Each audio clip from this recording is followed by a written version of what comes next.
Hey, what's up? It's Manny Garavito. It's time for another episode of the Comedy Coach Podcast. And man, oh man, do I have a great episode for you. Not only are we going to learn how to be hilarious, but we're also going to learn how to be as honest as possible. And not just with people, with ourselves. Yep, the more hilarious you want to become, the more honest you got to be with yourself. You got to be the person that you want to be. You can't be a person for the sake of someone else.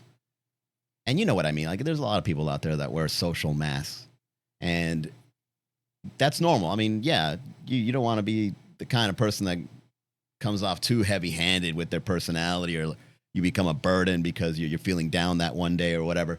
But you don't want to wear the mask that is way too heavy and way too far away from who you really are. Because you know, and I know, that the most funniest people we've ever met are just so ingrained with their truth or their reality. That's where the best jokes come from. Like when you see a stand-up comedian talk about something, sometimes the best things that land are the ones that make you say, oh yeah, me too. That's a great way to put it. But there's people out there that want to be funny, but they have to perform a version of themselves that's way too distant from their true, authentic, and genuine selves. Especially if you work in corporate. Oh man, yeah, you definitely got to have that mask on. I've been there. But the good news is that honesty can be one of the best ways to relieve yourself from this burden. You don't necessarily have to go too out of your way, like insult somebody that pisses you off, or be a Debbie Downer because you feel a certain way. But you want the average of who you are as a person to be shown on a regular basis in order for your sense of humor to be embodied in it in the most natural way. Like the more genuine you are whenever you communicate, the better you're going to be at saying funny stuff. Because you can't relax if you're holding some sort of identity the whole time. And this is what this episode is all about. Everyone that starts in comedy struggles in this because, let's say, for example, you get inspired by a comedian, and most comedians start this way. This is normal.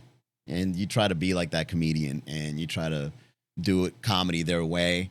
And if you do that for too long, it's going to be bothersome to do it because you're going to outgrow it and realize that you've been trying to be somebody you're not. I mean, look at Richard Pryor's early career. He was trying to be like Bill Cosby at first. And thankfully, he made a legacy for himself by just being as honest as possible. And the same way you could too. So this podcast is to pinpoint that particular thing that makes you honestly hilarious, genuinely funny, authentically you. So, like I said, you can't enjoy yourself if you have to put on this mask, or if it doesn't give you the enjoyment you like by being someone that you're not particularly comfortable being.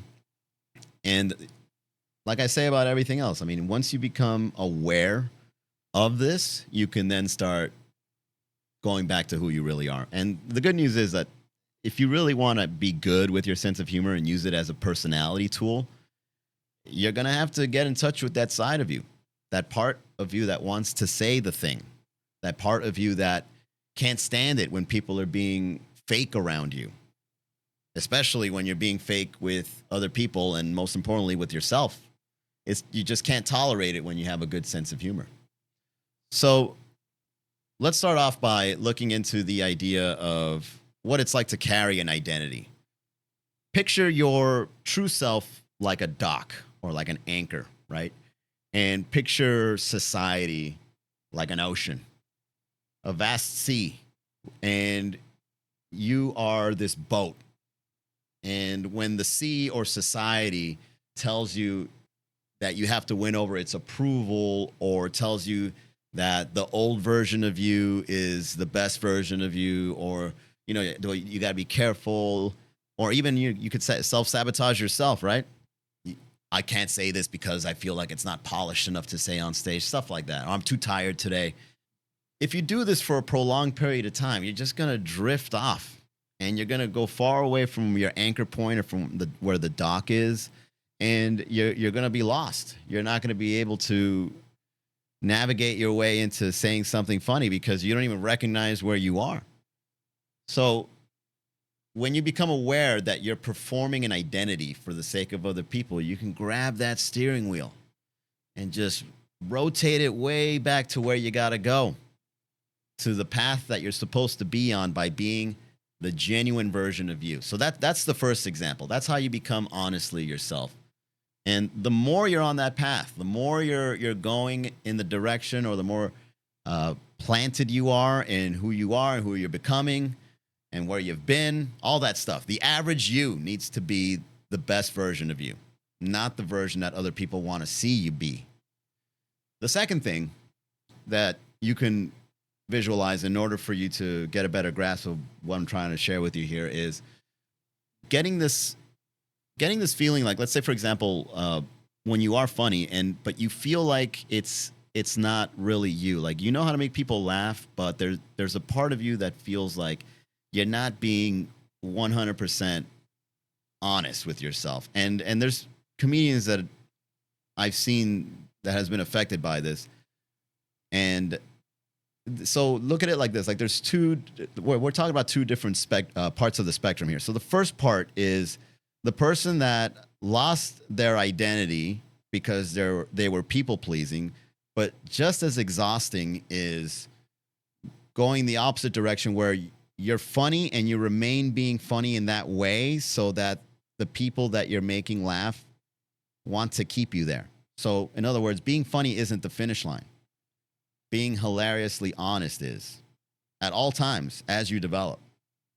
For example, let's say like you're the person that makes people laugh at the office, but you gotta be like, way too animated and like, too giddy, and people expect you to be that way and only that way. But what about the moments where you don't want to be that way? Or if you want to say something that is funny to you, but you can't say out loud because they're not accustomed to seeing that part of you. And in my experience, comedians go through this often, and you could see it for yourself, where you see a comedian, they find the gimmick or the thing that the audience stay there. They have to keep doing that.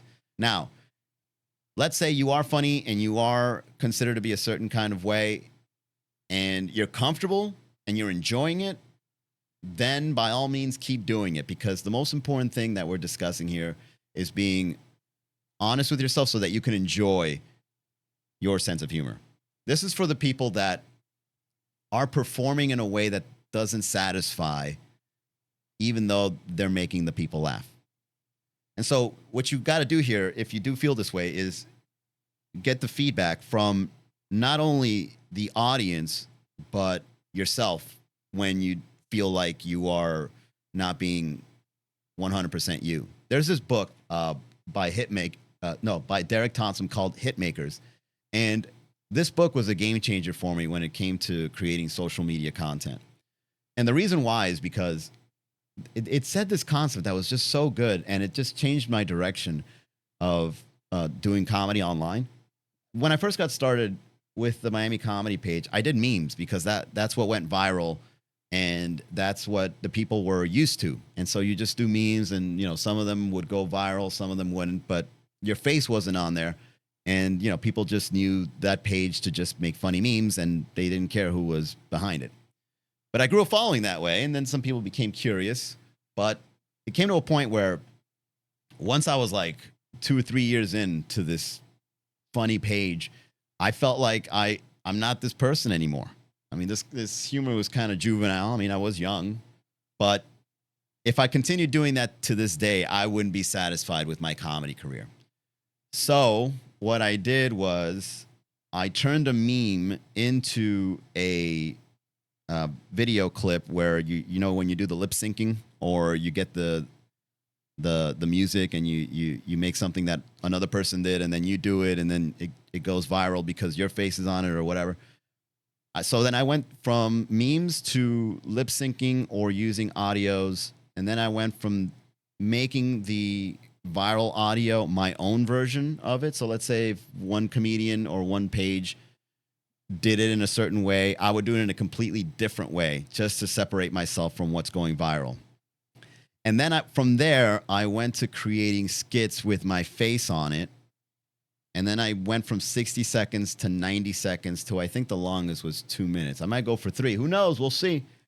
And so I'm just pushing the boundaries of my sense of humor, my niche, where it comes from, what my audience wants, but most importantly, what I want. Because the things that I've created, I'm very proud of, and I'm glad that people find it funny.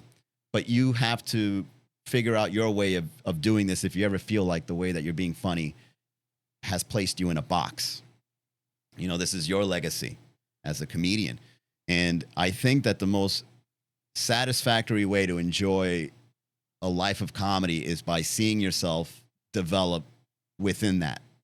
And you can see that, for example, with some of the great stand-up comedians that, let's say, they've got decades in their career, you can see them become a different person during every special.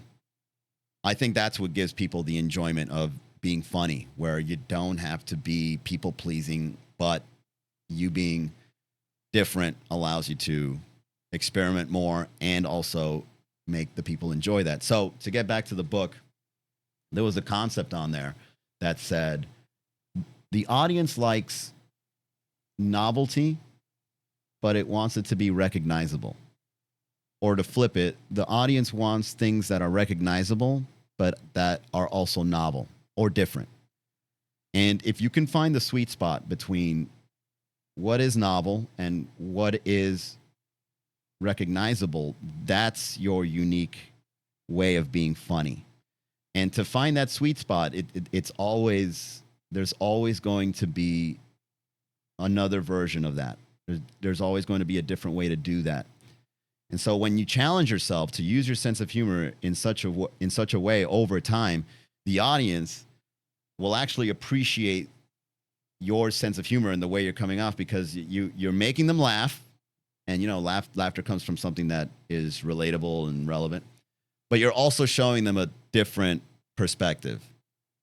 To give you an example of how to do this is, when I started the Miami comedy media, social media pages, my niche was Miami, but I didn't have to do the same things other Miami comedians did in order to separate myself. I can still stay within the realm of the topic or the theme and just flip it on its head every time I do something. And over time, I built a community over this, because they see that, oh, every time that something gets posted on this page, it's going to be a different angle, a different take, different insight, whatever. So you've got to figure out the sweet spot for yourself. And this doesn't go for, just social media. This goes for like how you come off. This goes for the workplace, your dating life, your friendships. I think over time, developing yourself is what makes life satisfying. And so be honest with yourself. If this feels like you aren't being yourself, then it's time to start experimenting a bit more and get that funny feedback. Lastly, if you want to take this honesty thing to the next level, consider doing this thing I call the laughter loop. And I know it's very like simple to say this, but every time you get a laugh based on something that you expressed honestly, take it a little bit further. Add a little detail, add something a little extra to see how much further you can go with that. It's almost like, you know, when you see like oil, people say that when they see oil seeping on the ground, that's where they drill. It's kind of like that, you know. You got to see it as the potential of something that's funny can be funnier. If you experiment, go deeper, try to figure out what is it that the audience likes about this thing that was funny initially and how you can take it to the next level. And that's always the fun part when it comes to saying something funny, discovering something brand new, or when you say a new joke on stage and it lands, or when you add a new detail to a story that you always tell and that lands. And that's the beauty of life. Anything you look at more closely, or that you explore more deeply, and that you could bring back up to the surface and share with people, the more that they're going to be able to appreciate your perspectives, your angles, your sense of humor, where the stuff you say. So do that often. Use the laughter loop method. Say something, express yourself honestly. If it gets a laugh, try to push it a bit further by adding an extra tidbit on it. And then over time, when you do this, you'll start seeing that it'll come more naturally or more quickly or more on time when you do add an extra detail. You can take like a small conversation into a funny direction, or you can turn one video topic into 3 videos instead of just one main one, because you're experimenting with the laughter loop. We're like, okay, well, if this got a laugh, what else can be funny about this? Let me not just stop here. So don't drift yourself from the identity. When you do the funny feedback where you see what your audience wants and what you want and finding the sweet spot, and when you do find something that's funny that you appreciate and enjoy and that the audience does as well, you then add an extra bit to push it even further. And then over time, you know what's going to happen? You're going to be honestly hilarious. All right, let's get into some email reads here. Hey, Manny, this is kind of random, but something's been bugging me since my recent wedding.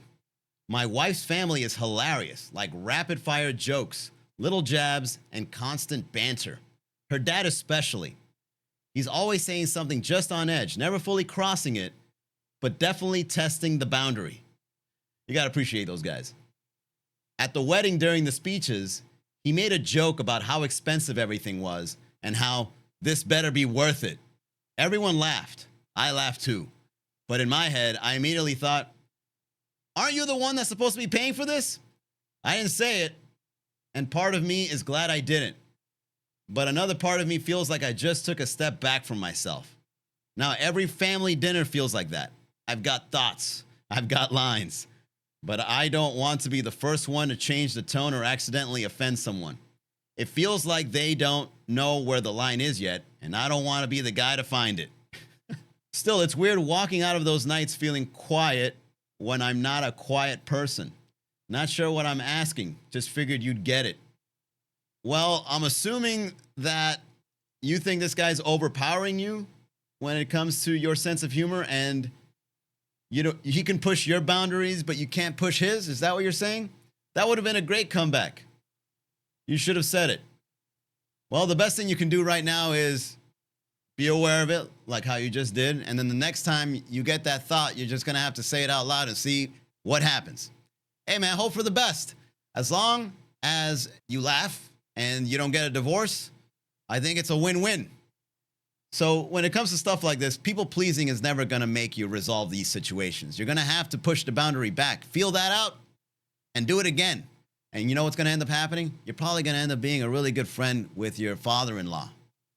If you don't start now, when? You're going to start drifting off into being somebody you're not around this family. And that's not true love. A family is supposed to be loving. And sometimes a family needs to get the boundary pushed, especially when it's the family-in-law. If you don't do it now, you're going to resent yourself later. Okay, next email.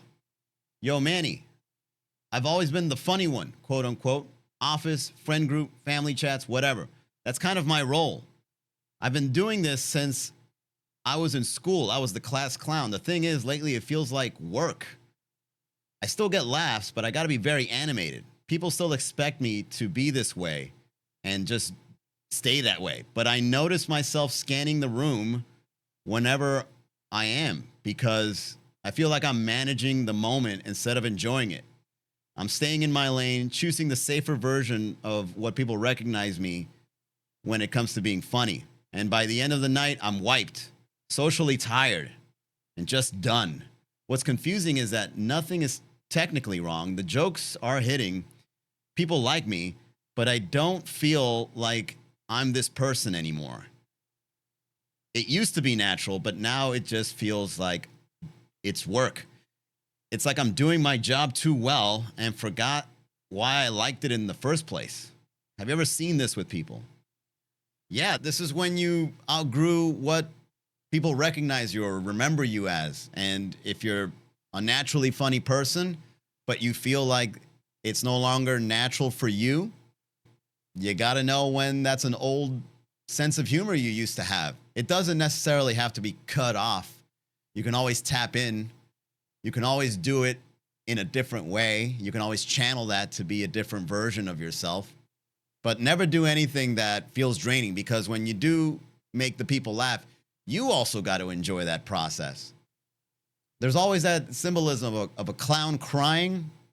I think that's where it comes from, where they look in the mirror and they see the makeup and the nose and how they degraded themselves. I think that's where the crying clown comes from. So, no, you don't have to be performative with your comedy, but you can do it in a way that's recognizable, but that you enjoy. And that's where you got to do the work to find out what that is in particular. The same way Robin Williams went from doing comedy, improvisational style, and then started doing dramas, and then those movies also had funny moments. Stuff like that, where you combine the two worlds of whatever it is that you discover in the newer version of yourself with the older version of yourself, and then just finding out what's funny between those two worlds. Everything can be combined, and something new can be created out of that. So keep that in mind. You don't have to get stuck with one way of being funny. You can find multiple ways by blending in something completely different. You never know what you might come out with. Email number 3. Manny, I'm working clubs regularly now, which is great. All right, we got a stand-up comedian. I've got 5 to 7 minutes that pretty much always works. Dating stuff, the apps, social media, the usual. No bombing just yet, but there's the problem. I'm bored. Not on stage, but afterward. I listen to my sets and I sound like I really did a good version of what 1,000 other comics are doing. The laughs are there, but it feels thin, like I skimmed the topic instead of actually saying anything that's worthwhile. I watch comics I admire, and they'll stay on one idea for a long time, pulling it apart from 10 different angles, and it never feels tiresome. It just gets better and better. I keep asking myself, what else is there here? But then I panic that if I push past what's already working, I'll lose the room. So I stick with what I know, and every week it works a little too well. I don't want to quit. I just don't want this material to fossilize where my funny comes from. Alex. All right, Alex, this is where you got to ask yourself, are you okay with bombing? If you feel like you can do better, then you should do better. And if you don't do better, you just do it again until you do better. You know what I'm saying? You shouldn't feel like doing surface level comedy is the only way to do comedy. You got to start experimenting and seeing where you can take it. But the only way you can do that is by pushing it a little bit more. So figure out, where does this come from in the first place? Let's say you talk about dating, which is very common. And that's okay. You say you're dating jokes, but then you add an extra level to it. Why is it that you talk about dating? Are you looking to get in a serious relationship? Do you fear being alone? Do you worry about not finding someone special, or how unfair it is? Like, whatever these details are that you can come up with, I'm sure that if you've gotten this figured out when it comes to being funny, you can figure out something else with just that added detail to it, or taking it in a direction that no one else has yet. If you know something works, it doesn't mean that something that you don't know doesn't work could work. But the only way to do that is by not worrying about bombing when you do try. So go on out there and experiment. Say the stuff you want to say on top of what's already working. You'll be known for having a perspective that all these other comedians don't have because they didn't put the extra effort. Now, this is just one of the many ways to be funny. I mean, I'm just sharing a concept here. That's what I do as a comedy coach. Everybody has different ways of understanding things. All I do is try to simplify it in my own way to show you how you can too. But if you feel that any of these things affect you in using your sense of humor, being funny with people, writing jokes, creating content, it's very common. But a lot of people get stuck there. They don't see beyond the horizon. But you can, because you're here. You must be trying to learn something new when it comes to making the people laugh. And that's what I did all my life. My entire lifeline since I left college was figuring this part out of myself. And when I made a career out of it, I did it differently, did it my own way. Am I proud of that? Absolutely. And that's why I'm here to let you know you can too. But you're going to probably have to learn it a different way. But don't worry, I'm right here. You can always reach out to me for comedy coaching so we can customize this specifically for your sense of humor, your situation, and your lifestyle. Visit MannyGaravito.com, reach out to me, and see if comedy coaching is right for you. Thanks for tuning into the podcast, everybody. Once again, MannyGaravito.com. Find your sense of humor, use your sense of humor, and don't forget to laugh every day. All right, see you next time.